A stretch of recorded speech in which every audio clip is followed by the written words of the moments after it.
niin, Mika Vauhkala, tervetuloa PosiTV-haastatteluun. Mitenkä tapaus COVID-passi etenee? Kerro lyhyesti, mitä siinä tapahtui ja missä nyt ollaan ja miten etenee? No just nyt ollaan tässä Ruotsissa täällä Johannesbergin linnassa Tukholman lähellä seminaarissa ja mitä tulee tähän koronapassикeissiin, niin siinä nyt on toinen valmisteluistunto sitten ensi kuun 19, eli 3 viikon päästä. Ensimmäinen oli tuossa 6. kesäkuuta. Ja hommahan lähti käyntiin silloin jo joulukuussa 2021.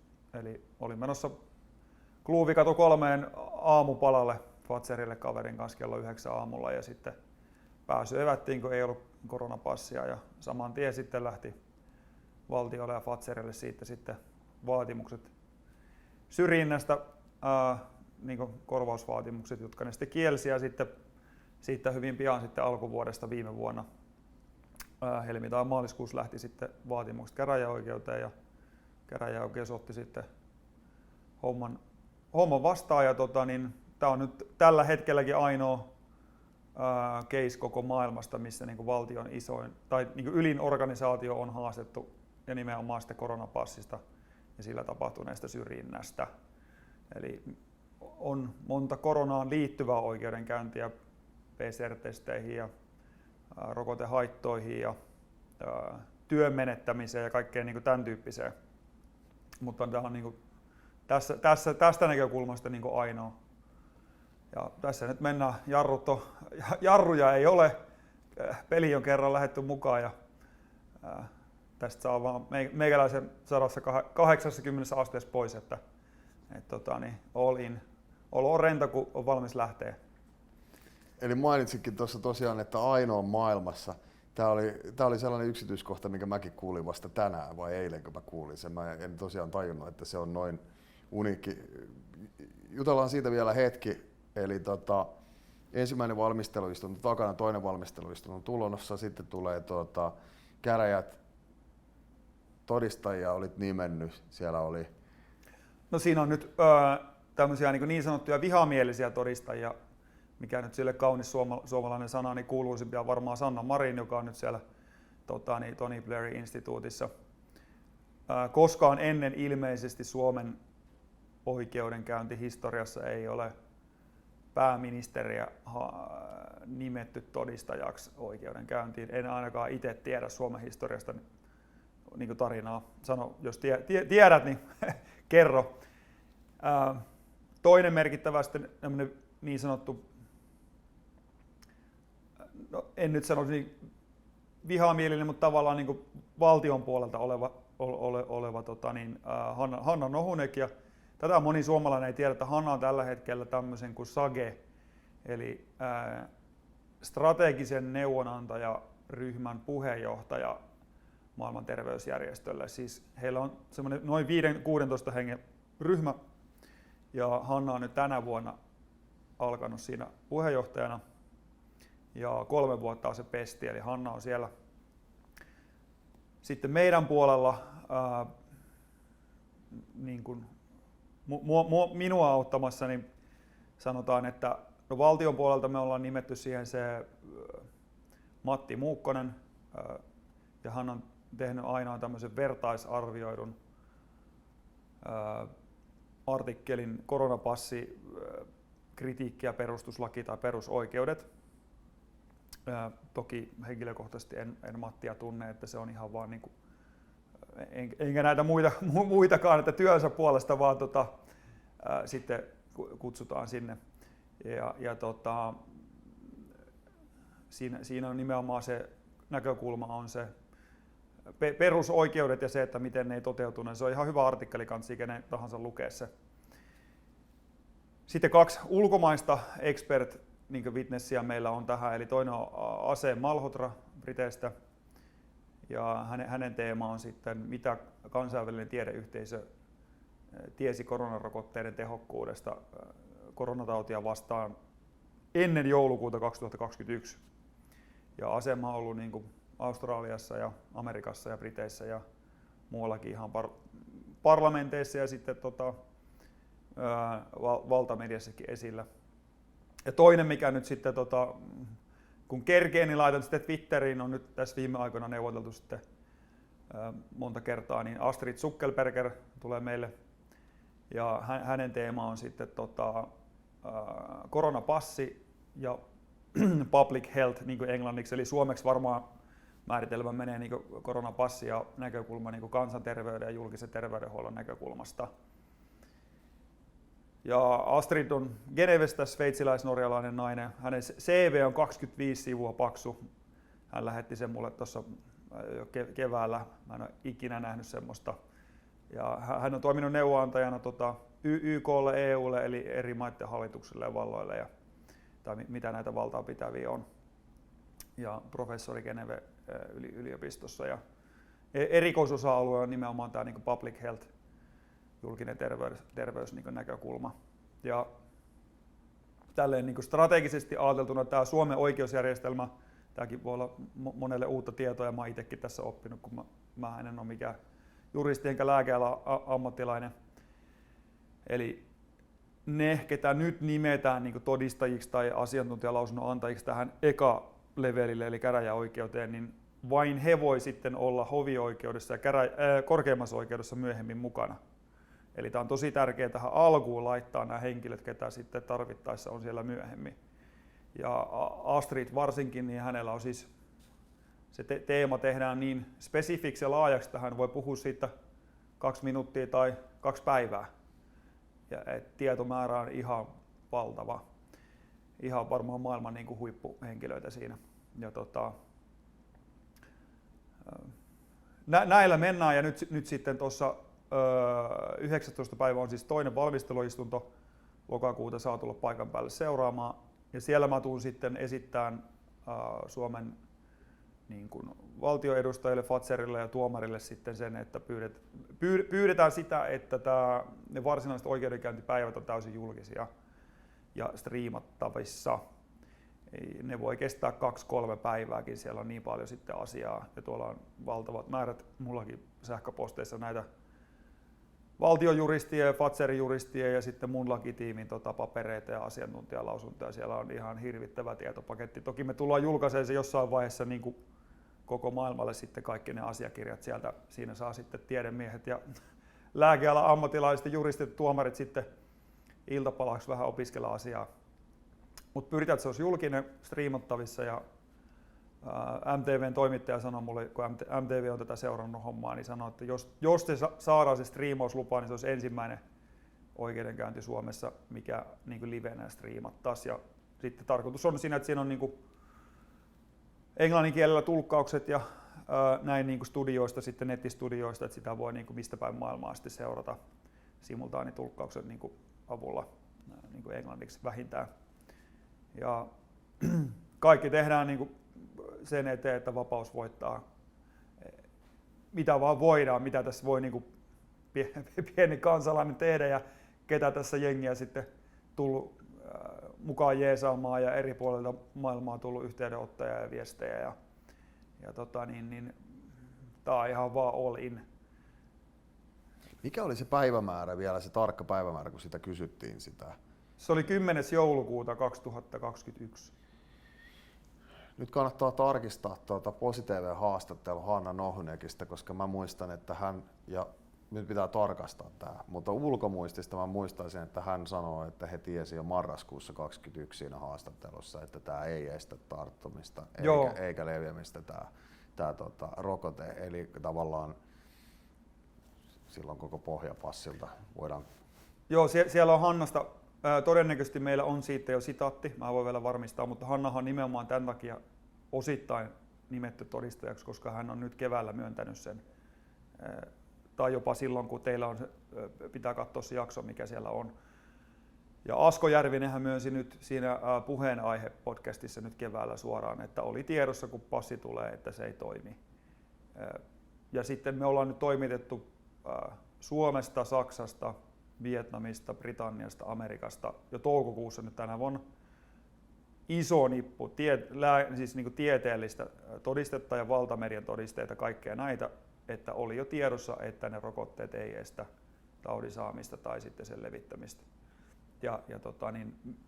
mehän vaaditaan oikeudelta sitä, että nämä lääketieteelliset asiat otetaan huomioon siinä ratkaisussa, vaikka se tuomari tai tuomarit ei ole sitten niin kuin lääkealan ammattilaisia. Ja tähän on sitten taas semmoinen peruste, että se perustuslakivaliokunta, joka käsittelee tätä koronapassihommaa, niin he sitten sanoo tällä tavalla, että ne jotkut asiantuntijat siellä, että tämä passi on ok, jos tämä toimii. Aivan. Eli hehän itse perusti sitä niin kuin lääketieteeseen, valtioon ja mediaan, että sun pitää ottaa tämä trust the science, luota tieteeseen. No me vaaditaan nyt, että sitten se tiede käsitellään siellä virallisessa oikeuden papereissa. Me verotaan siihen sitten. Mutta se mitä mä oon saanut nyt noita valtion papereita, nehän vastasi meille nyt, tuomari antoi 3 kuukautta aikaa vastaan, niille me saatiin elokuun viimeinen päivä iso nippu heiltä viestiä ja Pfizerilta. Niin käytännössä se heidän yleisviesti on sitä samaa, mitä meille on tullut median kautta, viranomaisten kautta viimeinen 3 vuotta puhelimiin ja tietokoneisiin ja uutisiin ja lehtiin. Siellä ei ole mitään mainintaa koronarokotehaitoista, ei halaistua sanaa, en ole nähnyt ainakaan. Meillä on niihinkin sitten siellä artikkelia Pfizerin sopimukset, mitkä on, tai Pfizerin omat tutkimukset vuodelta 2021 helmikuulta, mitkä piti olla 75 vuotta salaisia ja Amerikka sitten tuomarimäärässä julkiseksi, niin kuin esimerkkinä mainiten. Ja sitten niin kuin muutakin on toimitettu viime vuonna. Niin kuin, ja mun oma niin kuin ydinajatus tässä on ollut koko 2 tai 3 vuotta, mitä tässä mennyt, että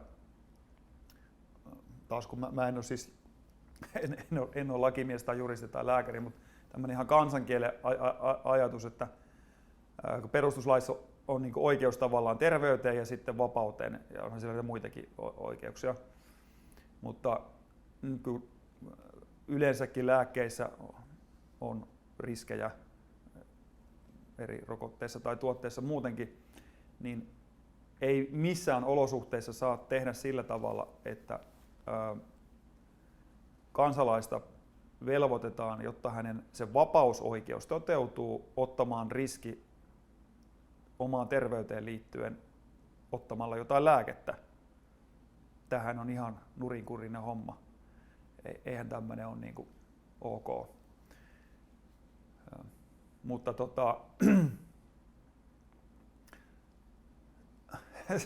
sanotaan näin, että aivan giganttinen vääntö tulee siis kaikin puolin ja itse tässä voidaan vaan tehdä, mä vaan heitän itteni tähän likoon aivan niin kuin mitä nyt tähän laittanut ja olo on kevyt, niin hullulta kuin se kuulostaakin, tavallaan raskas aihe, mutta en mä tiedä, mun tuntuu vaan siltä, että kuuluu olla tässä mukana ja ilo olla tässä mukana, ei tarvitse hävetä yhtään aihetta, perusoikeuksia tämä on niinku tämmöinen elokuva, siis, missä tuntuu, että on mukana.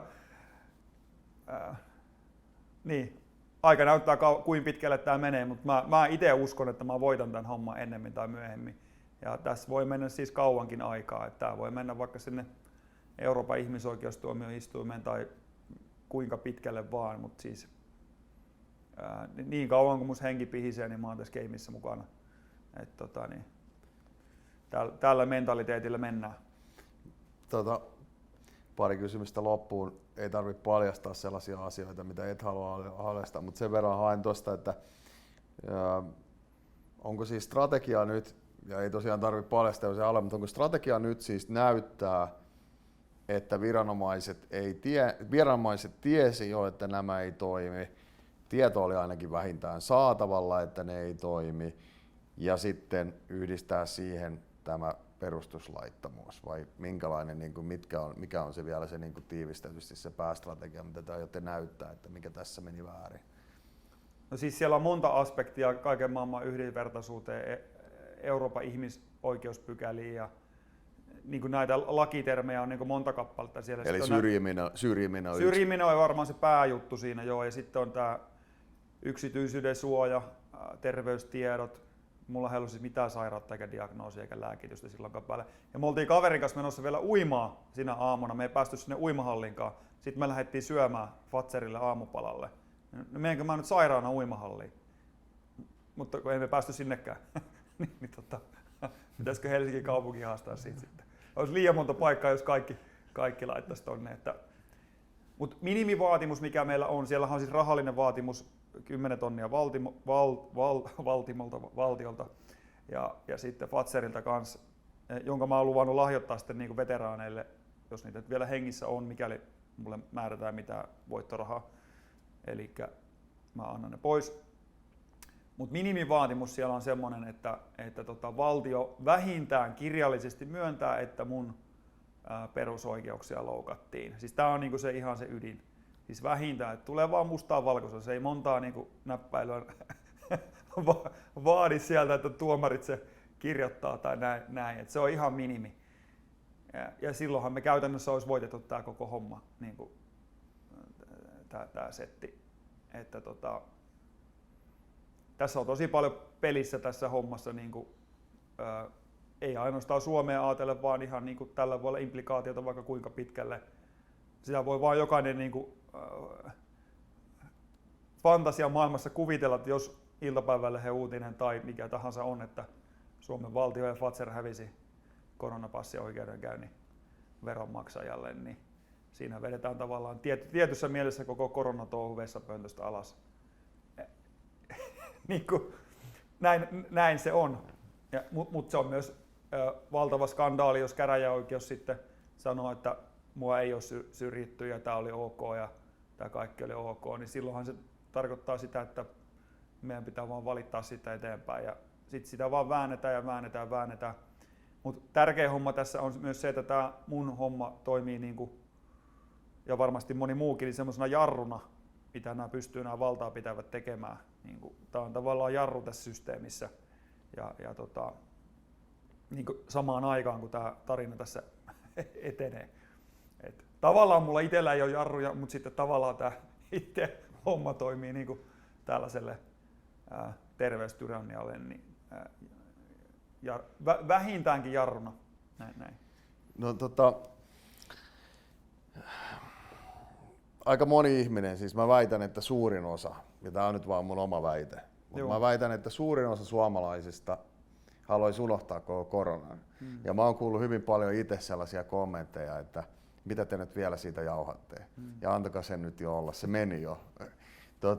Mitä sä ajattelet tästä, että pitäisikö se, niin kuin, no ei selkeästi ole sellaista ajatusta, että se pitäisi antaa mennä jo, mutta tavallaan, jos mä kysyn sen niin päin, että jos palataan sinne joulukuuhun 2021, niin mitä sä ajattelit silloin, kun sulta evättiin pääsy uimahalliin ja sinne kahvilaan ja kello on 9 aamulla ja sä oot terveenä ja menossa urheilemaan ja et saa aamiaista, niin jotta saadaan niin kuin historian kirjoihin, niin mikä tunne siinä tuli?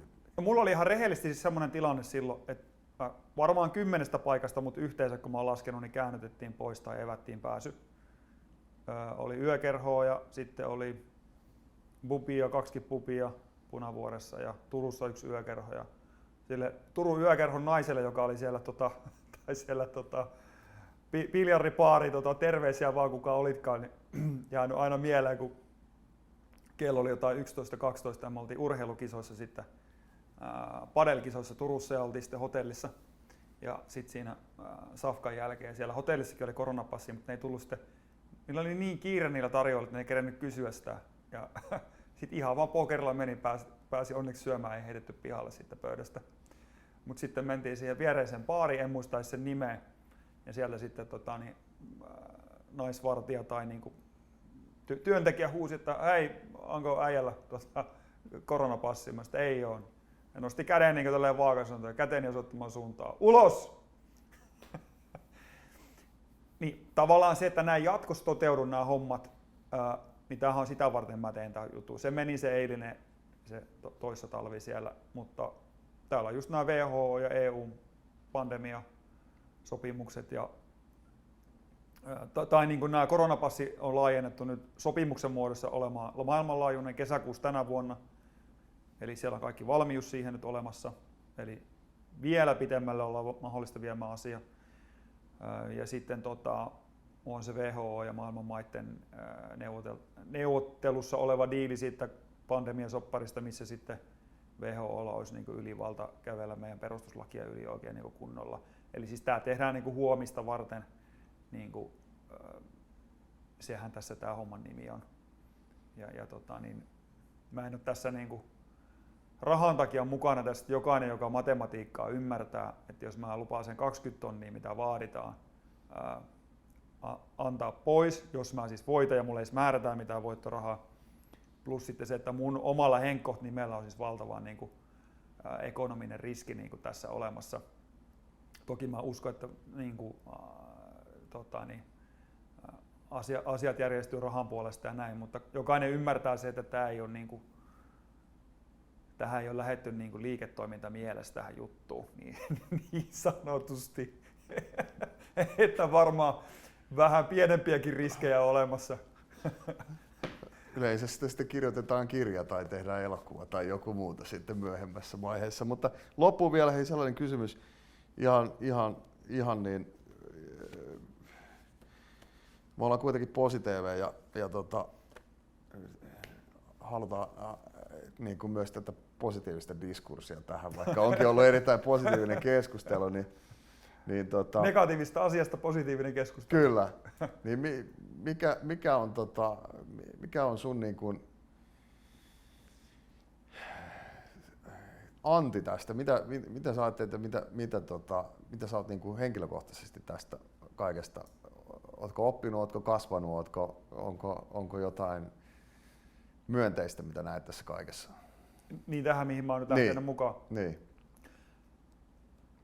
No siis mä jouduin siis ennakkoon miettimään, että okei Mika, sulla nyt on tää yksi elämä tässä meneillään. Ja sitten kun mä näin heti alusta silloin 2020, mihin tää homma on niin menossa, mä oon niin vihannut tätä tyrannia alusta ihan niin ensimetreistä asti. Ja mä ihan siis kylmästi laskin vaan, että onko mä valmis laittaa itteni likoon niin tällaisen asian puolesta niin 100%, ja mitä sitten ihmiset ajattelee musta ja tuttavat tai perhe tai mä oon pienyrittäjä, että vaikuttaako se bisneksiin ja kaikkeen tällaista. Mutta nyt kun mä oon kävellyt se yli ja sitten tietoisesti otettu tiedotusvälineisiin yhteyttä ja julkisesti painanut nappia Twitterissä ja muualla ja näin, tavallaan se, että moni ihminen laittanut viestiä, että ne on mun puolella, mutta ne ei pysty siitä ja tästä syystä puhumaan itse, kun he menettää rahaa tai kauppaa tai töitä tai muuta. Meillä tavallaan kaikilla on se sama riski tälleen teoriassa, voi olla jollakin alalla tietenkin eri riski, mutta tavallaan siihen mä haluan niin rohkaista, että ei muuta kuin niin sanotusti vaan painat vaan nappia ja suu auki ja sitten ihmettelet mitä tapahtuu. Tällä puolellakin kahvi maistuu ihan samalta kuin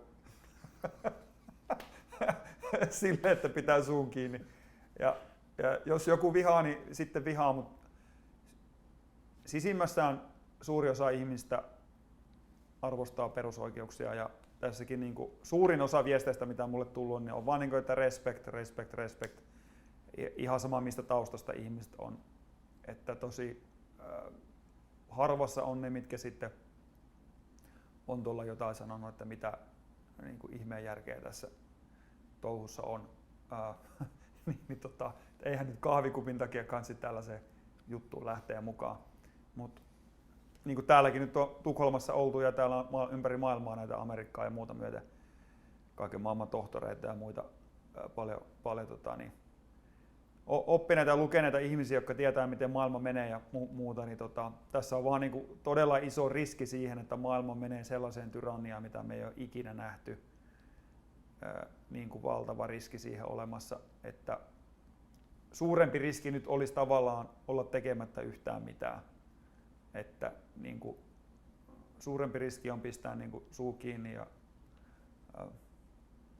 vaan niin kuin elää sitä omaa mukavaa elämää sen verran, kun sitä kestää. Haluan rohkaista ihmisiä tulemaan niin sanotusti kaapista ulos ajatustensa kanssa. Tämän mä oon tästä itse ainakin oppinut. Kiitoksia erittäin paljon haastattelusta. Joo, kiitos Ilkka.